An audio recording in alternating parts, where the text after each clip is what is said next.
Namaskara, this is Kripal Amanna. Welcome to a new show on Food Lovers TV. Over the next 48 hours, we're going to be eating our way through Mysuru.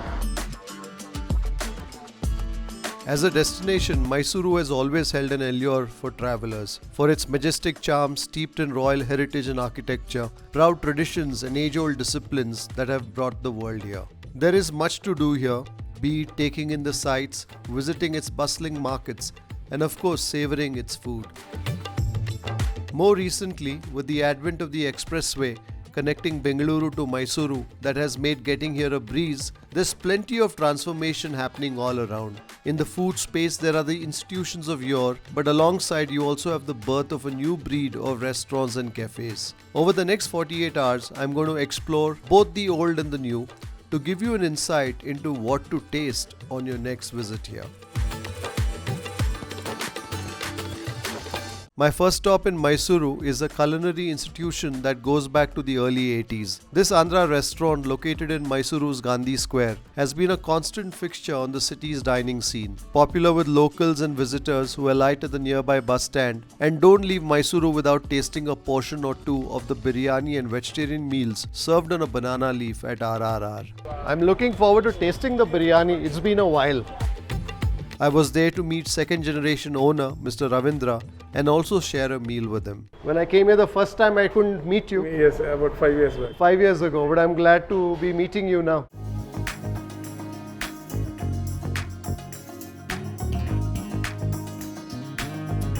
So how did RRR begin? Just like that, my father started in 82. 1982. Actually, in 81, he came to Bangalore. I had a minor stake in Annapurna Galaxy. Okay. That was today's Nagarjuna residency. So you're the second generation. Yeah, third. Keshav. So you also are involved in the business. And where are you originally from? Nellore. So this biryani is a Nellore biryani. Nothing like that. Andhra biryani, little here and there modified to Mysore crowd. It won't be spicy, it won't be so bland also. Bland also.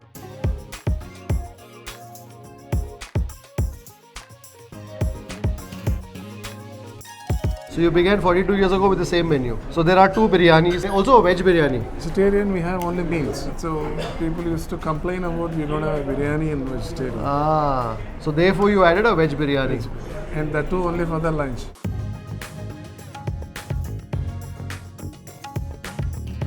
So you've sustained 42 years. What do you think is the reason? Our quality, consistency, taste, economical Pricing. I've been thinking of this biryani for a very long time.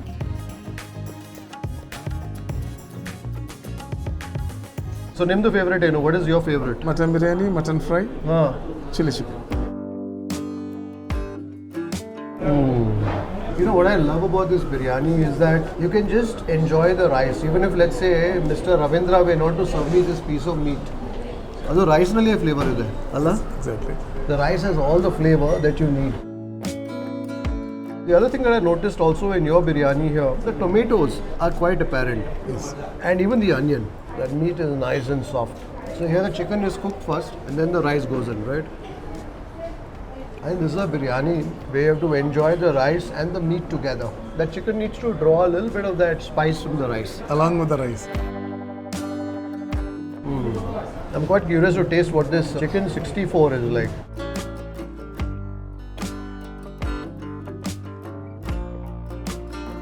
Quite crispy, quite crunchy. Bit of cornstarch. Yeah, mild coat will be there. So tell me, Mysore has changed a lot in the recent past. After this particular highway upgradation, things are moving very fast. I'm sure a lot more customers for you. Customers, You must be running out of biryanis.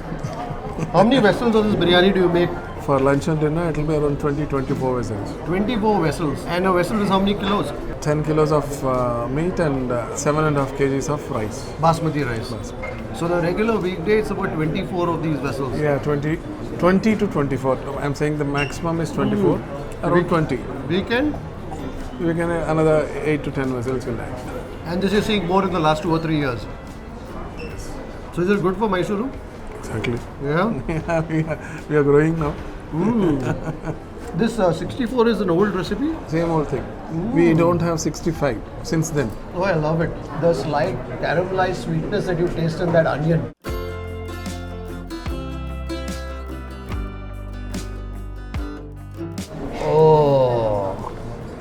piece of meat pulls away like tuppa. So good. I was enjoying the chicken biryani, but I think once you taste mutton, kashta to go back to the chicken. Yes. Even the rice also, it will be little. Oh, for this particular piece that was just served to me, you don't need teeth actually. It's as delicate, as soft as that. Just my lips are enough. Also, I think the mutton biryani, the flavor is a lot more rounded. Now that when I compare the chicken biryani rice, More mild it is. not just milder, I think the masala aggression is a little more. Whereas here, because of the fat in the meat, it rounds things off. If you're a mutton lover, well, get directly to that mutton biryani. But if you're a chicken lover, you'll enjoy the chicken biryani too. So all these changes that you're seeing happening must be a lot in the restaurant space as well. Innovative people are coming, cafes are coming, pubs are coming, clubs are coming. But people still want their biryani. They'll go and have the pizza, but they still want the biryani. Yes. I think next was some of that mutton fry.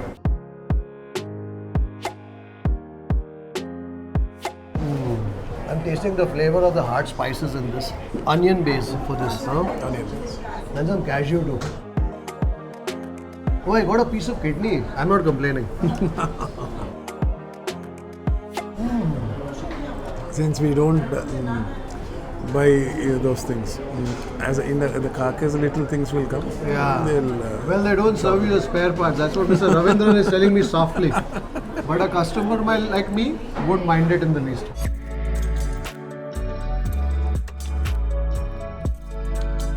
How often do you eat at your restaurant? almost daily. Yeah? My mother passed away in '84, so we used to eat all the meal in the restaurant Yeah? since then. Let's now taste that chili chicken.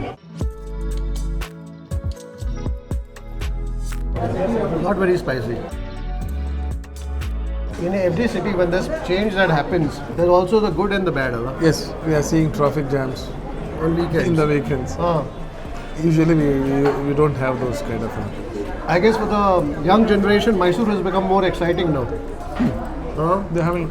Like your son and all, maybe 5-10 years ago, Nothing you would have is said, what do I do in Mysuru? I'll stay in Manipal only. So we didn't taste your Raita.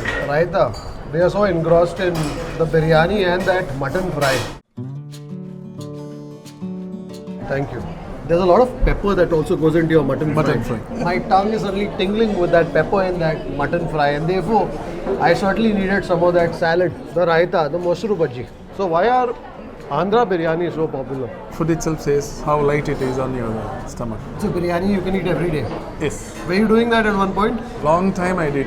Yeah, a biryani a day. Almost both the time. After biryani, I'll finish with the plain rice and rasam. Plain rice and rasam. Well, we're in Rome, so I think even I'll try that.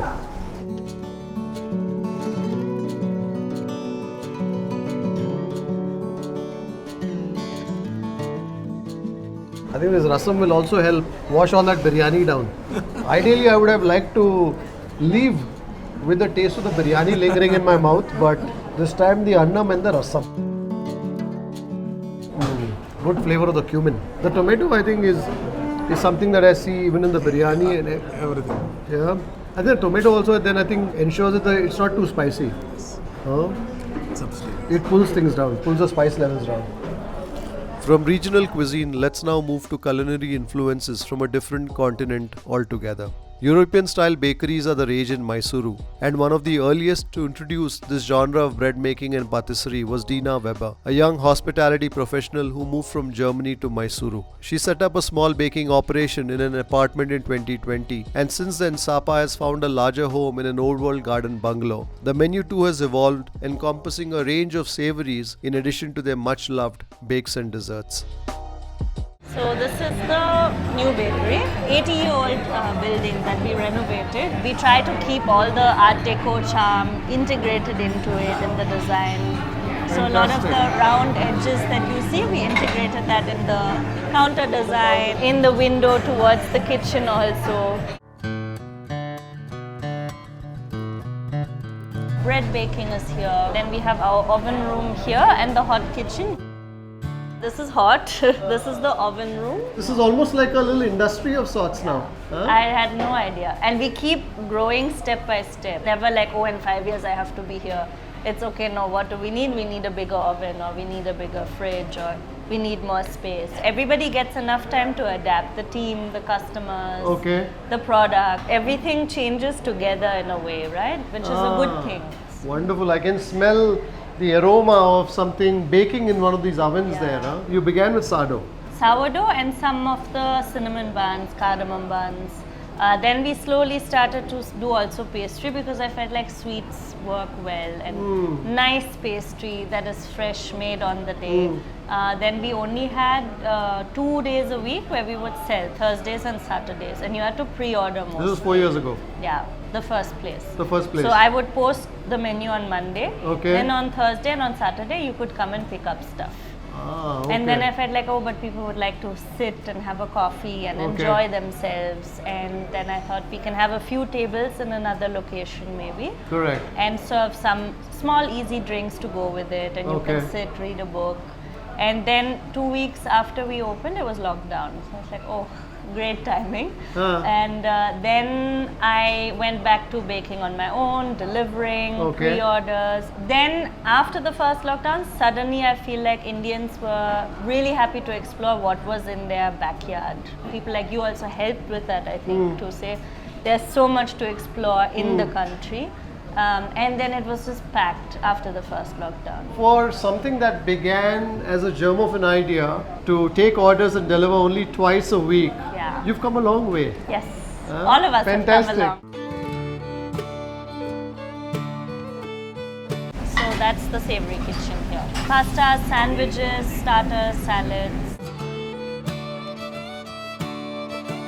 We have different forms of pastry like a choux, a tart, a mousse cake, a donut. Every week we change the flavor so that it stays interesting. And that has been the way that we design the pastry menu from the beginning. And then our breads, we try to do slightly more regional breads. So we go away from this only San Francisco style sourdough. So this week, for example, we have a Westphalian potato rye loaf, 20% whole grain rye flour, and it's grated raw potato and mashed cooked potato in the dough. So it stays moist for very long. It's a very German thing to put potatoes in your bread. So we have the pudina galette where we add a pudina chutney. It's a puff galette. We have a passion fruit. Okay. These are the sort of things that you feel like you want to taste one of All each. of it, yes.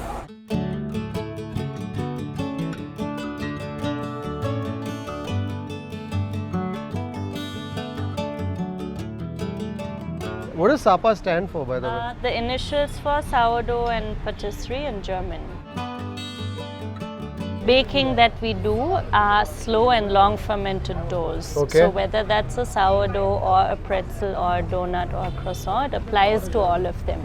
So we do a minimum fermentation of 24 hours for most things. And the choux is a passion fruit and milk chocolate creamer and passion fruit curd on top and mascarpone whipped ganache. So Tuesday we all skip lunch because we eat the entire menu, the whole team. Really? Yeah, on Tuesday. Everything from savory to dessert. Savory is on Wednesdays. Okay. And pastry is on Tuesdays. So, and we go through each element. Is it salty enough, crispy enough, soft enough? You know, in this pretzel, I like that slight tug that you have when you first bite into it. So the color and the flavor comes from the lye. Before baking, you dip it in that, and that gives it this beautiful color and flavor as well. Very nice. Is there a hint of sweetness in that, or is that? Little bit. It's a milk-based buttery milk dough. Yeah. Very good.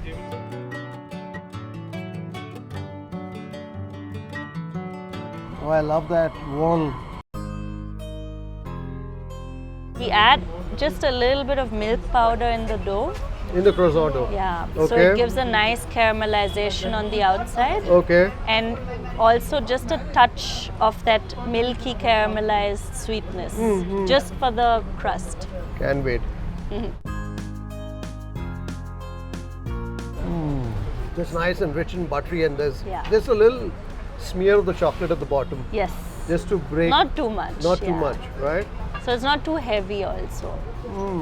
So tell me, you've seen the city change a lot, right? Yes. The way that people want to eat out and go out has changed. There's a lot more exploration from the people who live in Mysore. I think there's a lot more people who are starting to move now from Bombay, from Delhi. It's always been a transient city where people come for 1 or 2 years and then also move on, because I think culturally there's still not a lot of interesting events sometimes. So it can get a little monotonous. Yeah. And that can be a reason why after 1 or 2 or 3 years people say, okay, I think it's time for me to move back into some regular other pace place. Yeah. of things. It's a very slow pace. When I started the bakery, I was always very clear that I want this for the locals. I don't want this to be for the expats. I want this to be something where people who actually live here love to come once a week, once a month for their treat and feel like this is our place.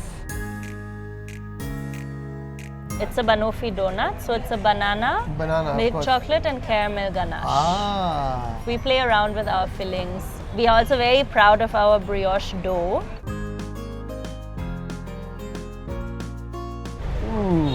I think the ripeness of the banana right away, and then that bittersweet of the caramel. What's a Berliner? This is a Berliner, That's right. but when I We call it a donut started here. out, yeah, I felt like, man, now saying Berliner, people will be like, what is a Berliner? So I just said, okay, let's say it's a donut. Chorizo and prawn and goat cheese bhaji chili.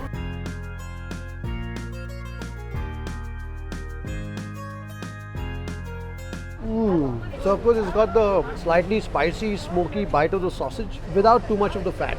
Yeah, it's not too fatty, yeah. So we get specific cuts from the butcher for this.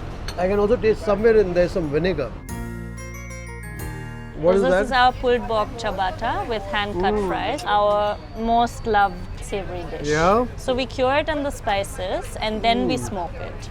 You could be anywhere in Goa tasting something like this. And I think the addition of the prawn I know. works supremely well. I want to make tracks for that pulled pork ciabatta, but I think before that, we should probably taste some of this goat cheese chili bhaji. I've got the saltiness of the cheese, and the pepper's also got a nice fleshy, moist sort of a crunch. So this is home for SAPA when it comes to Mysuru. Yeah, and Okay. I would never want to compromise anything here for the sake of growing it. So is it an exciting phase that Mysuru is going through now? For sure, it's Yeah. growing a lot, it's changing. A lot of new people are coming in, new places are opening up, the city is changing, the property prices are going up a lot, I think. And Mysuru is home for you now. Yeah, I like myself. Yeah? Yes. Fantastic. I think on that note, a bite of the pulled pork ciabatta with the hand-cut fries. That are also very popular. And this is a smoked aioli with red peppers. It's very sloppy. We are so strong on breads, and what is the base of a good sandwich? It's always a great bread, and then you build it from there. So that was another reason why we felt like, hey, we should have a nice bistro menu where we use the breads that we make. This is like something I didn't expect to find here. I'm glad So, I could surprise I'm leaving you. with some memories already. Perfect. So this is the Passion fruit and milk chocolate. Sure, it's a little warm now. Passion fruit always goes very well with sweeter chocolates because it's so tart and fruity. yeah, I mean I get it, right? The sugar in the milk chocolate and the passion fruit, the sour just cuts it. Yes. And then So the good. krakla on the shoe is a little crispy. The mascarpone is rich. I think that's when the passion fruit kicks in. Yeah. Just cuts it right then and there.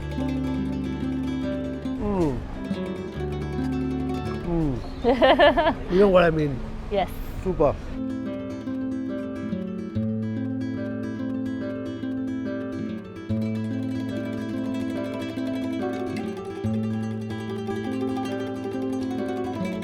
It's a very health-forward drink. Yeah. Feeds you that illusion that it's washing some of that Yes. indulgence away. Yeah. Yes. Cheers and Nice to have congratulations. you. on all that you've done here. Thank you. Cheers. Cheers.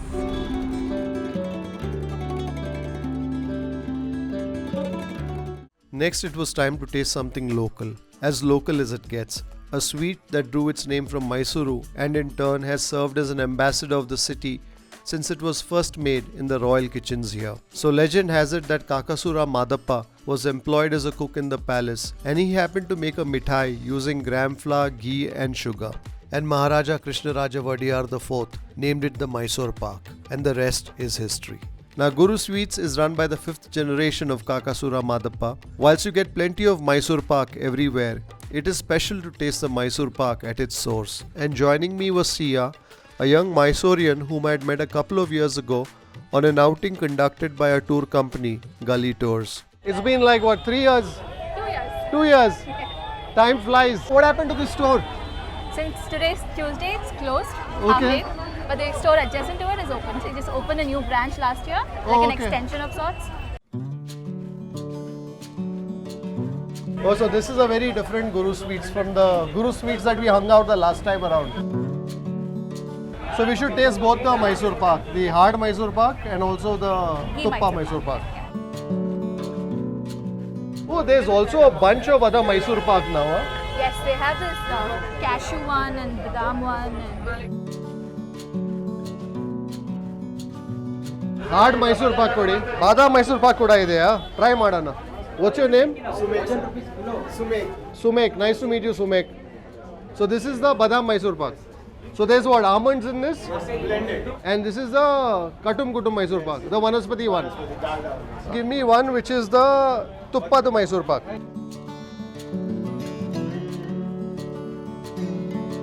This is the almond Mysore Pak which I have never tasted before. Itke how time hai to ido? 1.5 years. So that you only sell in this store? Yeah. You don't sell in the next store? You can try this also, sir. This is dry fruit Mysore Pak, this is jaggery Mysore Pak. Oh, dry fruit Mysore Pak, jaggery Mysore Pak. I think we're loaded with all the Mysore Paks you can find at Guru Sweets. He is the 5th generation of the original cook, Mr. Kakasura Madappa, who first made it in the royal kitchens. Long time ago, when I was a kid, that time my grandfather would bring a Mysore Pak. I had no idea of its history or whatever, and that's the sort of bite that it had. I think this one has a larger shelf life, which is probably why it was easy for your grandfather to carry it back then. I quite like it, even though it's Vanaspati. Right. There's certain nostalgia that this evokes for me. Ili jasti yadu Mysore Pak hogate. Idu hogate idu. Eradu hogate. Idu kuda popular ide. I don't know how they keep it so consistent. I mean, over decades, it's the same taste. This is the first Mysore Pak. You have to bite into it. This Mysore Pak, place it in your mouth, and the warmth of your mouth melts that Mysore Pak, and it slowly flows down your throat. Allah? Yeah. So tell me, is the Mysore Pak popular amongst young folks like you? It definitely is. I think, as you told, there's a huge component of nostalgia that plays into it as well. So every time we come to the market, we also try to have a bite of this. So it's part of tradition now. We've got the jaggery one, we've got the kaju one, and the badam one, and then this is the dry fruit Mysore Pak. So which one do we feel like tasting next? dry fruit one.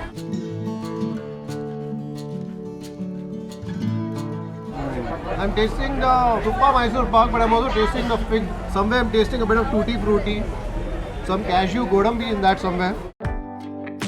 This I'm quite curious to taste. I think that's probably my new favorite. It's not as sweet as the others, and I can actually taste the almond in it. Yeah. In fact, very interesting here because at first bite, I was like, okay, this tastes like a Mysore Pak. But then once you get past the gram flour and the Tuppa, then you're biting into the almonds that have come together. Sort of like a marzipan. And it's perfectly toasted almonds, and it goes really well. I would have never thought of this combination. Yeah. It goes so well. So that's your new favorite. Yes, right now. Okay, what about the jaggery one? Gotta give that a shot. I think there's a bit of coconut in it as well, because it has some sort of other flavor to it. I think it's the flavor of jaggery. So jaggery also has a slightly caramelized sugar sort of a flavor, that earthy flavor. That molasses. Salt. Molasses, that's the right word. I think initially they would have jaggery, right, in most of the sweets as well. So probably this is what the real Mysore Pak would taste like. If it was made with jaggery instead of white sugar. Interesting. A few steps from Guru Sweets is a 140-year-old Devaraja market, a riot of colors, smells and sounds. This is where Mysuru comes to shop for fresh produce, and it draws the tourists too. Speaking of which, you must look up gully tours when you're in Mysuru. My wife and I had a great time at the market and history walk with Sia previously. I will post a link to the video and to gully tours in the description below. This place, and I mean this in a good way, but this place is almost like a violent assault on one's senses. Be it the colors, the aromas, the sounds. In this market, they have a whole separate lane just for bananas. Because if bananas are kept to the other fruits, they tend to ripen the other fruits faster. Oh, okay. So they had this planned out right from the beginning. The last time I was here, we found the most delicious banana ever. The rasabale hannu that comes from nanjangud on the banks of the Kabini river. The banana is nutrient dense, has a unique aroma and the texture of butter when ripe, and holds a GI tag as well. ಹಣ್ಣಿಲ್ಲ. Last time ನಾನು taste ಮಾಡುವಾಗ ಇಲ್ಲಿ soft ಇತ್ತು, ಇದು ಸ್ವಲ್ಪ ಕಾಯಿ ಇದೆ. ಇದು ಬೆಸ್ಟ್ ಸೀಸನ್ ಯಾವುದು ಇದಕ್ಕೆ? ಸೀಸನ್ ಇಲ್ಲ, ಇದು 365 ದಿವಸ ಬರುತ್ತೆ. So last time when I tasted this was much softer and also a lot riper. Special ಇನ್ನೊಂದು ಐಟಮ್ ಕೊಡ್ತೀನಿ ದೊಡ್ಡಾಗಿ, ಜೇನ್ ಬಾಳೆ ಹನಿ banana. Have you tried it? No, I haven't. ಇದು ಎಲ್ಲಿಂದ ಬರೋದು ಜೇನ್ ಬಾಳೆಹಣ್ಣು? ಕೂರ್ಗಿಂದ. ಟ್ರೈ ಮಾಡಿ. ಜೇನ್ ಬಾಳೆಹಣ್ಣು.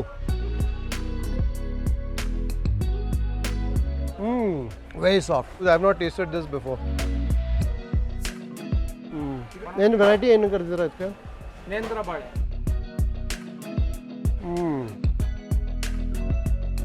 Our penultimate stop for the evening was a street food spot in Mysuru that celebrates another humble ingredient, the cauliflower. And the person who has transformed this everyday ingredient into a superstar of a dish is Zainul Abedin, Abid Bhai as he is popularly known, who first made his famous dry gobi nearly 30 years ago. Best dry gobi? I think when it comes to the dry gobi in Mysuru, all roads lead to Usman dry gobi. I first visited here 2 years ago, and Abid Bhai is an artist when it comes to the gobi. He procures only the finest snow white cauliflower, about a kilo in size each. The outer layer of the florets are removed. The florets are then washed thoroughly and mixed in a gram flour red chili powder paste and secret spice blend, and then cooked slowly in a pail of good quality oil. He masterfully controls the heat, keeping it low when the cauliflower is placed and cranking it up gradually as the cauliflower cooks. Well, they've become so busy that when you come here, you got it. Pehle token lena hai. Well, the dry gobi seems to be flying out of the shop here.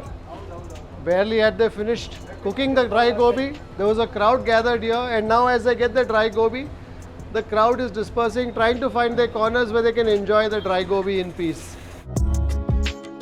His business has grown, but his organizational skills haven't waned in the least. What I love about the florets is the whiteness of the florets, and he cleans it. He does a great job cleaning it.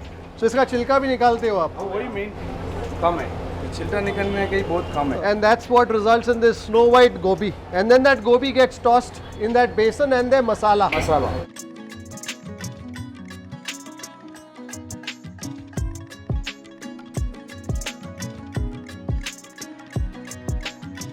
What I can't get over is the crunch of that gobi. And I must tell you, this is probably not the hottest that I've had, the Usman dry gobi. But notwithstanding that crunch of that gobi and also that bit of sweetness that you taste through the warmth that emanates from that masala, I think that's what makes the Usman dry gobi truly special. And of course, it's a secret blend that he doesn't really talk about. Everyone who visits Mysore still want to come and have some of the Usman gobi. And I think food bloggers like you, of course, has given them the push. Sustain, and every time I pass through here, it's so crowded. Sometimes I get intimidated to go try it out. So it's always fun to go with you. So I see like a cross section of people, right? I see the young, I see the not so young. So I see people from different walks of life coming here and enjoying the gobi. Absolutely, and even like there's a lot of localites as well as tourists who come by. So it's a good mix of everybody.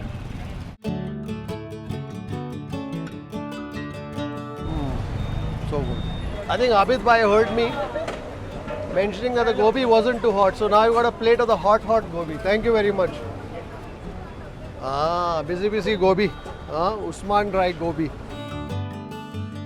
What's amazing is the manner in which that masala has coated every bit of that floret. You'll see even traces of that masala holding on to that stem. That hot gobi is so soft. It just kind of collapses in a bundle. All that masala. Delicious. I think the first time I encountered this gobi was about 4 years ago. But I must tell you, this is still the same. In fact, I'm probably appreciating it a lot more. And like they say, distance makes the heart grow fonder. I guess I'm tasting this after a very long time. So good. After all the eating for the day, a cup of tea seemed like a good idea to wind down for the evening. Sia, cheers. Cheers. Thank you very much for taking us around the market. It's wonderful. Sitting with you. To Guru Sweets, Usman Gobi, and now of course getting a, what street is this? This is Valmiki Street. Valmiki Street. But we're too full to eat anything more. So we just thought we'd settle for some tea. Herbal lemon tea, and you got the Hibiscus tea. hibiscus tea. So this is all natural. Yes, that one natural, sir. So it's the mixture of hibiscus and a little bit of cinnamon. This one is herbal lemon. It's a mixture of ashwagandha, adimudram, and the tulsi, ginger, cardamom.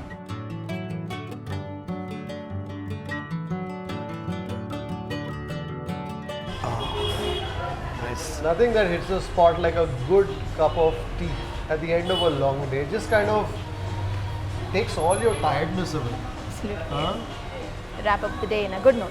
Absolutely.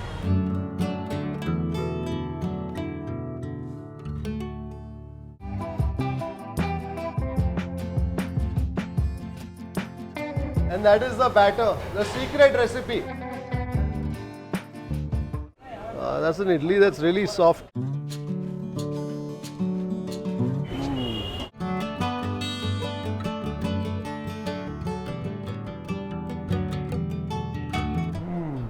I'm tasting for the tamarind. The pepper at the very end. Eggs Benedict. This is a loaded eggs Benedict.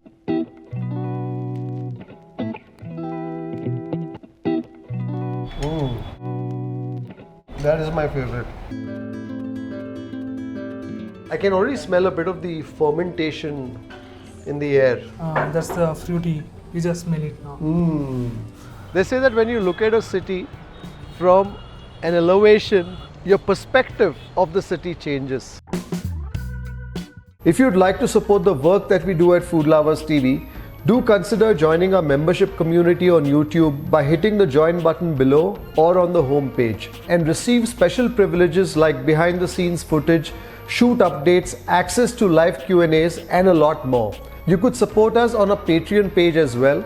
For more info, check out the links in the description below. If you like this video, don't forget to subscribe, like, share, and leave a comment below. Happy eating.